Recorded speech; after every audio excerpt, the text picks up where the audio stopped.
Դե ինձ սիրելի հեռուստադիտող, ինչպես տեսնում եք, ես շատ արագ կերպարանափոխվեցի։ Ինչու, որովհետև այսօրվա մեր հյուրը անմիջական կապ ունի այն գեղեցիկ տեսքի հետ, այն կերպարի հետ նույնիսկ կարող եմ ասել, որ ես այս պահին կրում եմ մեծագույն սիրով ու հաճույքով, թագադրվել եմ այսօր, որովհետև մեր հյուրն է պատմական հագուստների ուսումնասիրող եւ վերարտադրող, պատմամշակութային ժառանգության 3D վերակազմող Ռուբեն Սարգսյանը։ Բարի լույս։ Բարև ձեզ։ Շատ ուրախ եմ, որ մեր տաղավարում եք, ուրախ եմ նաև այս պահին իմ արտաքին տեսքի համար։ Ռուբեն ջան, ինչպես տարիների ընթացքում ձեր մասնագիտական ուղղությունը տարավ նրան, որ այսպիսի կարևոր գործի անդրադառնաք ու սկսեք մեր պատմությունը մեզ ներկայացնել։ Դե ամեն սկսումը իհարկե պատմության հանդեպ սիրուց, բայց ժամանակի ընթացքում ես հասկացա, որ պատմությունը իմ համար ավելին է, քան թվականները, անունները, տեղանունները եւ այլն, եւ ես փորձում եմ այսպես ասած միս եւ այրուն հաղորդել պատմության, ավելի տեսանելի դարձնել, հասկանալի դարձնել, բայց միաժամանակ իհարկե պահպանել գիտական իր ճշգրտությունը։ Այսա շատ կարևոր է, որովհետև երբ մենք չունենք տեղեկություն, երբ մենք չենք ուսումնասիրում, շատ դեպքում թշնամի երկրների կամ այլ երկրների պատմությունը վերցնում ենք հասարակ վիճակով ներկայացնում ենք ու ասում ենք հայկական է, չհասկանալով այդ կոպեկի մեջ ինչ է, այս պատմության մեջ ինչ է եւ այլն։ Ինչքանով է կարևոր, որ դուք ոչ միայն զբաղվեք ձեր սիրելի գործով, այլ նաեւ սա լայն տարածում գտնի ու մարդիկ իրականում ուսումնասիրեն ու ճանաչեն մերը իրականը, որ դարերից է եկել։ Կարծում եմ, եթե գործը ճշգրիտ է արվում, ինքը ուզած չուզած ինքը իր տեղը գտնում է։ Այսօր չէ, վաղը չէ, 50 տարի հետո չէ, բայց իր տեղը հաստատ կգտնի։ Այսինքն, եթե գիտական աշխատանքը ճշգրիտ է արված, ես այդ հույսով եմ եւ միանշանակ ձեր հետ համաձայն եմ, որովհետեւ շատ կարեւոր է, որպեսզի մենք մերը եւ իմանանք եւ հանրահռչակենք, քանի որ այս պահի դրությամբ անգամ հանրահռչակելու եւ մյուսներին ագիտացնելու գործը մեր համար այդքան կարեւոր չի։ Մենք մեզ նախ պետք է ճանաչենք, մենք մեզ եւ դրանից հետո արդեն փորձենք այլ երկրներին դա հասցնել։ Դա տեղ հասցնել։ Անշուշտ։ Հիմա կուզենայի հեռուստադիտողին օրինակ բացահայտենք ինչ թագ է ինձ վրա, որ թվականների թագուհիներն են կրել, ինչ նշանակություն է ունեցել։ Շատ լավ, ստույգ այդ թագը, որ ձեր գլխին է այս պահի դրությամբ, դա Քրիստոսից առաջ 2-ից առաջին դարերի թագի վերարտադրություն է։ Վերարտադրություն, այսինքն մաքսիմալ փորձել են պահպանել, այո, իր այսպես ասած թե նյութական, թե գեղարվեստական տեսքը ստանալ եւ վերարտադրել, կրկին արտադրել։ Այսինքն այստեղ ոչ թե իմ գեղարվեստական նախասիրությունն է գալիս, այլ պատմական ճշգրտությունը։ Այո, դուք ձեր մասնիկը այսպես ասած չեք դնում, բայց մենակ այն, որ այդ ամենը ձեր ձեռքով է պատրաստում, արդեն ձեր մասնիկը կա, բայց ես միայն թագ չունեմ, ես նաև ականջողեր եմ կրում, մի փոքր սրա մասին էլ խոսենք, հա։ Շատ լավ, իրականում ասեմ, որ եւ թե թագը եւ ականջողը, դե մեզ հայտնի է, որ Քրիստոսից առաջ 2-ից առաջին դարերը, դա այն ժամանակն է, երբ հելենիստական անտիկ մշակույթը մուտք է գործում Հայաստան, շնորհիվ Արտաշես առաջինի եւ նրա իհարկե մեզ հայտնի Տիգրան մեծ երկրորդի շնորհիվ, որը նրա թոռն է, եւ նրան ժամանակ անգամ մենք գիտենք, որ նրանք տիտղոս ունեին Ֆիլելենիոս, այսինքն հունասեր։ Հունական մշակույթը շատ բարձր էր գնահատվում եւ հունական մշակույթը մի այսպիսի օրինակ բերեմ, ոնց ենք այսօր ասում օրինակ եվրոպական երկրում պատրաստված, եվրոպական տեխնիկա եւ եվրոպական ասելով դրա տակ հասկանում են, այո, լավը, բարձր, ընդունելի։ Այն ժամանակ կարելի ասել հունական մշակույթն էր նմանատիպի մշակույթ եւ հունական մշակույթի ներմուծումը Հայաստան դա շատ մեծ կարևոր դեր ուներ, բայց դա չի նշանակում, երբ որ հունական մշակույթը մտնում էր Հայաստան, դա ուղղակի հայկական մշակույթի մի կողմ էր գցում եւ ոչ հունականն էր ամեն ինչը, այսպես ասած իշխում, ոչ, հունական մշակույթը մտավ Հայաստան եւ ձևափոխեց հայկական մշակույթը որոշակիորեն։ Եվ դա իրականում վատ բան չէ, դա իրականում շատ գեղեցիկ բան է, երբ երկու մշակույթներ բախվում են եւ դուրս է գալիս մի նոր մշակույթ։ Եվ այդ թագը եւ ականջողները այդ ժամանակաշրջանից են։ Ցավոք սրտի պետք է ասեմ, որ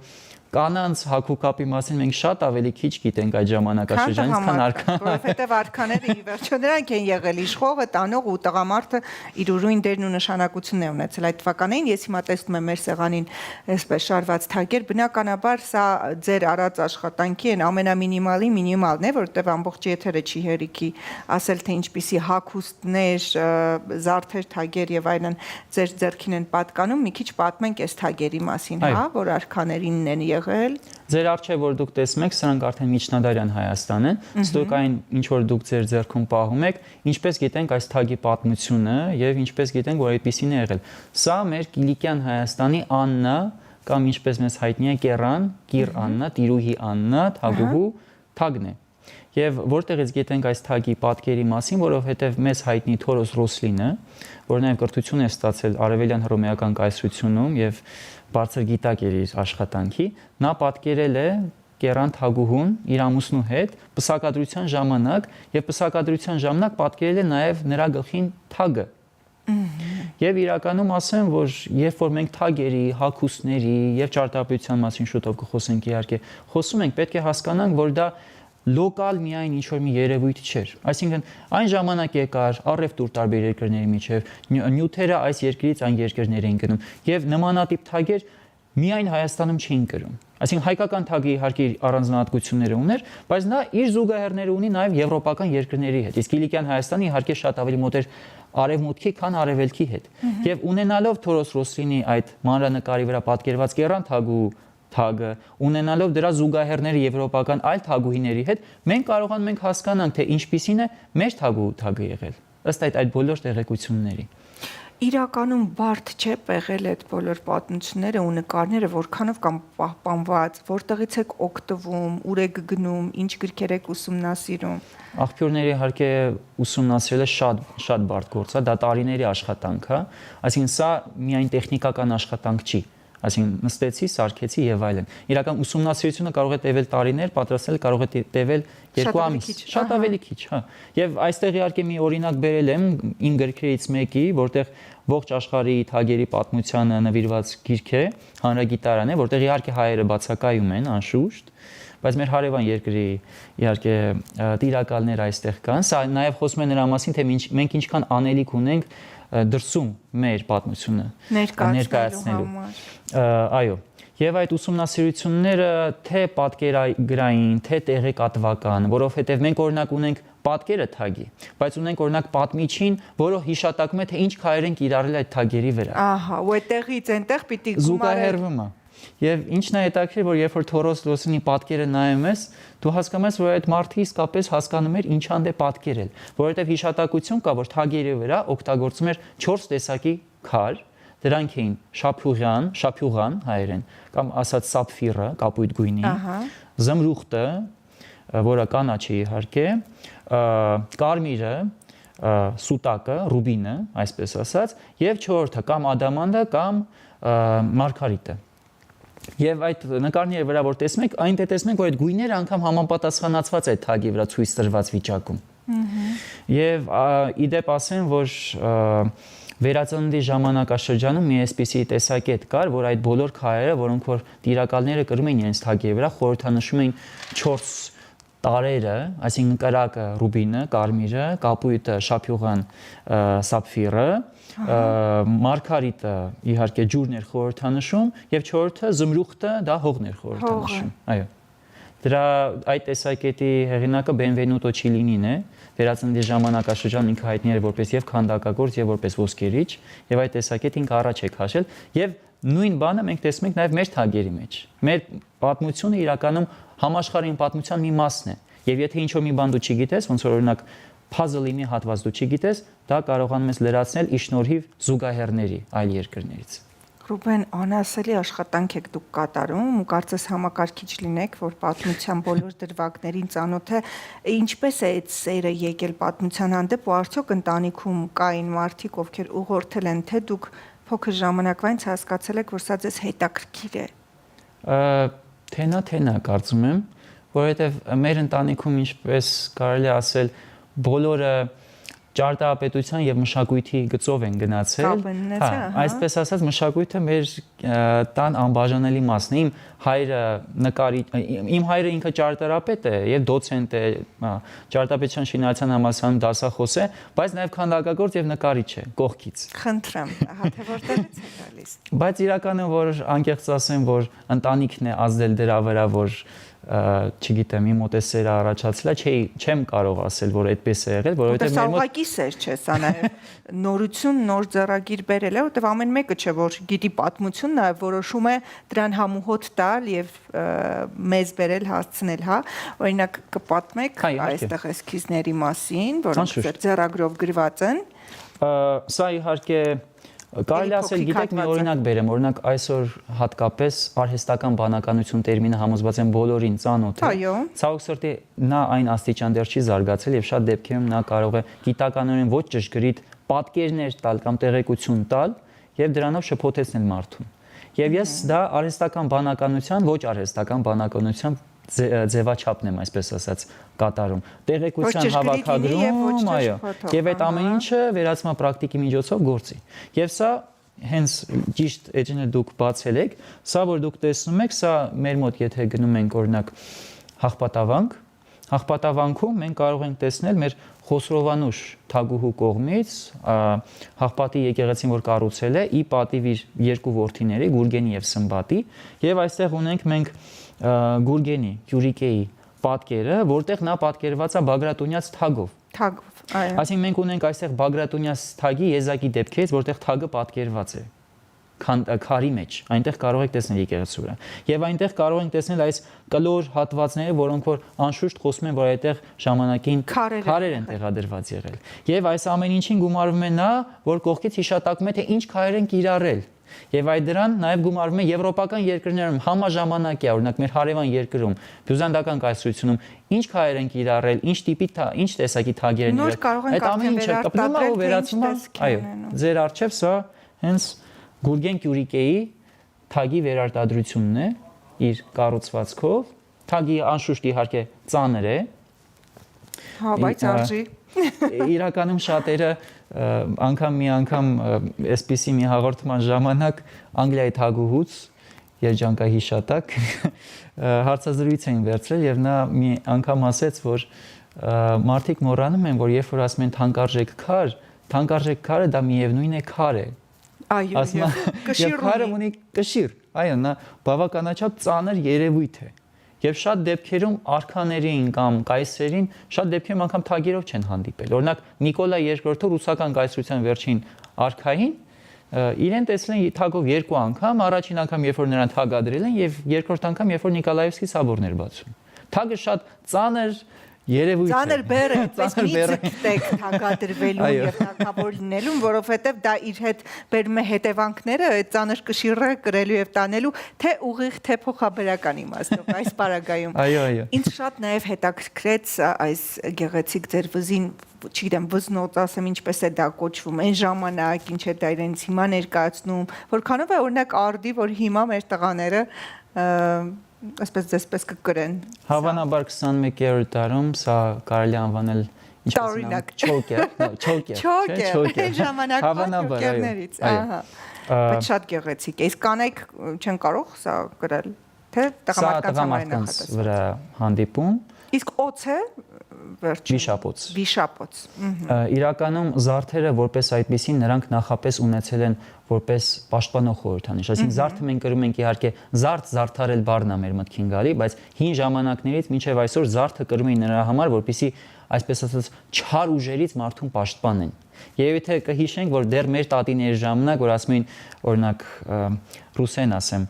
ոչ թե շիկախ, բուլավկա, հայերեն ասում են շիկախ, բուլավկա, ամրացնենք, որպեսզի աչքով չտան։ Այդ այսին հին ժամանակներից է գալի, դա անգամ Վանի թագավորության, այսինքն Քրիստոսից առաջ 9-ից 7-րդ դարում դա տարածված է եղել շիկախ, ֆիբուլա կամ բուլավկա կրել, որպեսզի աչքով չտան, այսպես ասած։ Այսինքն զարդի նպատակը նախ եղել է, որպեսզի նա չար ուժերից պաշտպանի, եւ երկրորդն որ նա քեզ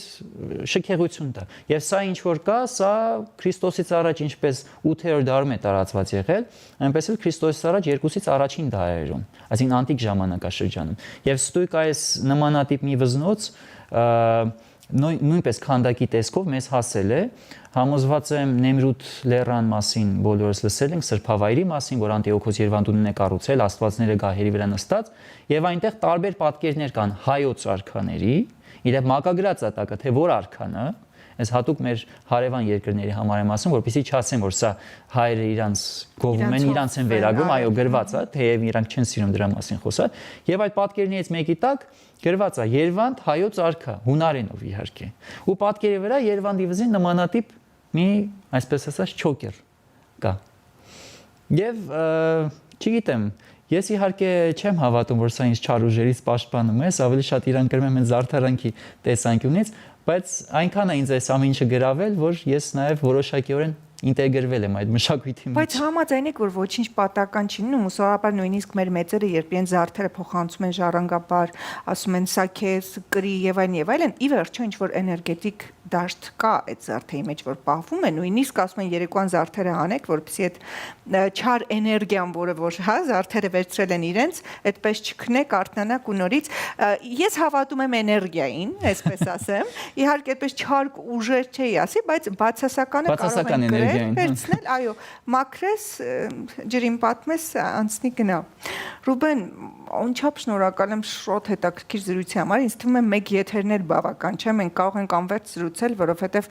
դուք այնքան գեղեցիկ եք ներկայացնում մեր պատմությունը, արմատները։ Ես կուզենայի իմանալ ճարտարապետության մասով օրինակ, այսքան որ մենք ասում ենք պատմամշակութային երկիր Հայաստան, երբ գնում ես Հռոմ, աչքերդ բացում ես ու ամենուր ցանկացած ամենահասարակ շենքի մոտ ժամերով կանգնում ես, ասում ես, այ սա է պատմությունը։ Մեզ մոտ Հայաստանում մայրաքաղաքում օրինակ դա չես զգա, հատուկ են շենքեր, որոնք ասում են պատմամշակութային նշանակություն են։ Որքանով է կարևոր, որ եթե անգամ չկա պահպանված, վերարտադրենք, ինչպես հիմա դուք եք անում, ու ստանանք գոնե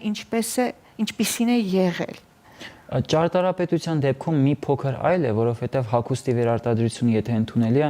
ճարտարապետության դեպքում եթե վերարտադրեց ինչ որ մի շինություն դա արժեք չի ունենա, այսինքն հենց պատմական է, որ եկել է դարերից։ Այո, հասկացա։ Ճարտարապետությունը ինքը ճարտարապետության պատմամշակութային է, որտեղ ինքը ունի դրա համար օրինակ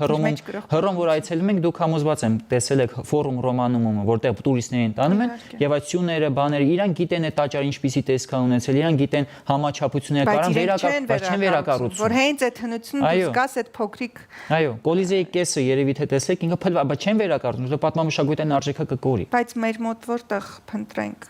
Համաձայն եմ, որ մայրաքաղաքից դուրս շատ ունենք մայրաքաղաքում։ Իրականում մեր մայրաքաղաքում է շատ կա։ Եվ նախ ասեմ, որ իհարկե մենք մեզ իրական շատ դեպքերում շատ ենք սիրում ինքներս մեզ ինքնակննադատել, փնովել։ Մենք չենք սիրում մեր պատմությունը, բոլորը սիրում են նայեք Եվրոպային, նայեք ստեղ, նայեք այնտեղ։ Իրականում եթե մենք գիտենք օրինակ Հռոմի պատմությունը, Հռոմ քաղաքի պատմությունը, մենք կարող ենք հասկանանք, որ Հռոմից իրական ոչ մի բան էլ չի մնացել։ Որ մենք գնում ենք Հռոմ, ասում ենք, չգիտեմ, Կոլիզեյ, Պանթեոն, բայց իրական որ մենք իմանում ենք ինչքան բան է եղել, ուղղակի այնքան շատ է եղել, այո, այնքան շատ է եղել, որ քանդել են, բայց միևնույն է մի բան մնացել է։ Անկամ երկրորդ համաշխարհային պատերազմի ժամանակ Մուսոլինին որ կար, ինքը Վիկտոր Էմանուելյան սպիտակ հուշարձանը որ կա, դրանից մինչև Կոլիզեյ որոշեց մեծ պողոտա կառուցել, եւ այդ մեծ պողոտան կառուցեց պատմամշակութային շերտի վրա, այսինքն սա բուլդոզերներով քանդեցին այդ Օգոստոս Կայսեր, Հուլիոս Կեսարի, Տրայանոս Կայսերի ֆորումները քանդեցին ու պողոտա գցեցին։ Այնպես որ իրականում ցավոք սրտի էսի ամբողջ աշխարհում խնդիր է, որովհետև աշխարհը կենթանի մարդկանց համար է, ոչ թե մահացած։ Մարդիկ զարգանում են, այսինքն իտալացին Հռոմում ինքը թե մետրոյի կարիք ունի, թե կոյուղու կարիք ունի, ու մարդիկ ապրում են։ Այնպես որ շատ դժվար է այդ ամեն ինչին հետևել։ Դա մենակ մեր խնդիրը չի, եւ Երևանը Հռոմի հետ համեմատել մի քիչ դա էլ տեղին չի լինի, ինչու, որովհետև Հռոմը եղել է մի հսկայական կայսրության մայրաքաղաք, հսկայական կայսրության, որը Հռոմը շինում էր այլ երկրների միջոցով, այսինքն թալանում էր ուրիշ երկրներին, բերում էր Հռոմը կառուցում էր։ Մեր Երևանը Հռոմի այդ համեմատել այդ առումով տրամաբանական չի լինի, այսինքն եթե Երևանը հինա, բա մեր Կոլիզեյը ուր է։ Բայց Երևանը անշուշտ հինա, մեր Երևանը անգամ քարե դարյան ժամանակաշրջանից բնակեցված է եղել։ Այսինքն Հրազդանի կիրճում, որ այդ քարանձավները կան, այդտեղ քարե դարի մարդկանց գործիքներ են գտել։ Մենք ունենք Շենգավիթ հնավայրը Քրիստոսի առաջ 4-ից 3-րդ հազարամյակի թվագրվող, որի մասին քչերը գիտեն, 3-րդ մասում է գտնվում։ Քչերը գիտեն։ Այսինքն մենք գիտենք մենակ Էրեբունին, Էրեբունի Երևան, բայց Էրեբունուց ոչ թե սկսվում է Երևանի պատմությունը, Երեբունուց սկսվում է Երևանի գրավոր պատմությունը։ Պարզապես մինչև Էրեբունին արքաները, բնակիչները ոչ մի գրավոր աղբյուր չեն թողել։ Եվ մեր Երևանի պարագայում իհարկե դա շատ բարդ է, որովհետև թե գնալ առաջ, թե պահպանել ամեն ինչը, դա շատ բարդ գործընթաց է։ Բայց պետք է ասեմ, որ ամեն ինչ դեռ կորած չէ, որովհետև մենք մեր քթի տակ իրականում ունենք պատմամշակութային արժեքներ, որոնց մասին քչերը գիտեն։ Օրինակ, Ծիծեռնակաբերդը, որը գտնվում է Ծիծեռնակաբերդ, որ ասում ենք իհարկե ցեղասպանության հուշահամալիրն ենք պատկերացնում, բայց ընդ իրական բերդ կա, բրոնզեդարյան բերդ կա իրական, որը պեղված չի։ Աբովյան փողոցի տակ ձախ կողմում գտնվում է դամբարան, հայ վարպետ Շահիկի կողմից կառուցված գետնի տակ։ Այնպես որ եթե մենք այդ ամեն ինչին այսպես ասած ոնց որ մատերիալանքով չնայենք, այլ իրականում ուսումնասիրենք, ճանաչենք մերը, ապա կհասկանանք, որ արդեն միանշանակ ինչ պատմություն ունենք մենք։ Ռուբեն, չգիտեմ, ես խոսքեր չեմ գտնում, որովհետև իրականում մարդը ամենուր նույնն է, բայց ծնվում են կործանողներ ու ծնվում են արարողներ։ Դուք այդ արարող տեսակն եք, սա պարզ երևում է, որովհետև ոչ միայն գիտեք, ոչ միայն ուսումնասիրել եք, այլ նաև փորձում եք արարել, տալ, փոխանցել ձեր աշխատանքի միջոցով, ինֆորմացիայի միջոցով ու գիտելիքի միջոցով, որը անասելի գովելի փաստ է եւ անչափ շնորհակալ եմ ձեզ, որ փոքրիկ եթերի, փոքրիկ րոպեների շրջանակում ինձ մի քիչ թագուհի զգացի նախ եւ առաջ։ Սկսենք այդտեղից սովորականից անցաթագուհուն, պատվով գրեցի այս դերակատարումն ու բերը թագի, որը այո, ունի ծանրություն եւ կշիռ եւ սիրով լսեցի ձեզ Ռուբեն ջան, շատ շնորհակալություն ձեզ։ Ես հիշեցնեմ, որ մեր հյուրներ պատմական հագուստների ուսումնասիրող եւ վերարտադրող պատմամշակութային ժառանգության 3D վերակազմող Ռուբեն Սարգսյանն ու պարզապես հետաքրքիր մարդ, հետաքրքիր հայ, պատմությունը սիրող եւ իհարկե արարող։ Շնորհակալություն ձեզ։ Շնորհակալություն շատ։ Իսկ ձեզ ելերուստայտող մնում է միայն մաղթեմ, որպեսի իսկապես, քիչ խոսենք, շատ ավելի գործենք, շատ չգովաբանենք, բայց նաև չթերագնահատենք։ Գնանք մեր պատմության հետքերով ու փորձենք ուսումնասիրել մերը, ճանաչել մերը ու դրսից եկած մեր հյուրերին նաև ցույց տալ ու հպարտանալ, ասել չէ, իրականում մենք ունենք պատմությունն ու այս է պատկերը մեր պատմության։ Այսօրվա համար նախատեսել ենք այսքանը, մնացեք բարով, ձեզ հետ թագուհի Անահիտ Կիրակոսյաններ կամ Աստվածուհի, չգիտեմ, կամ սովորական Անահիտը, լավ մնացեք։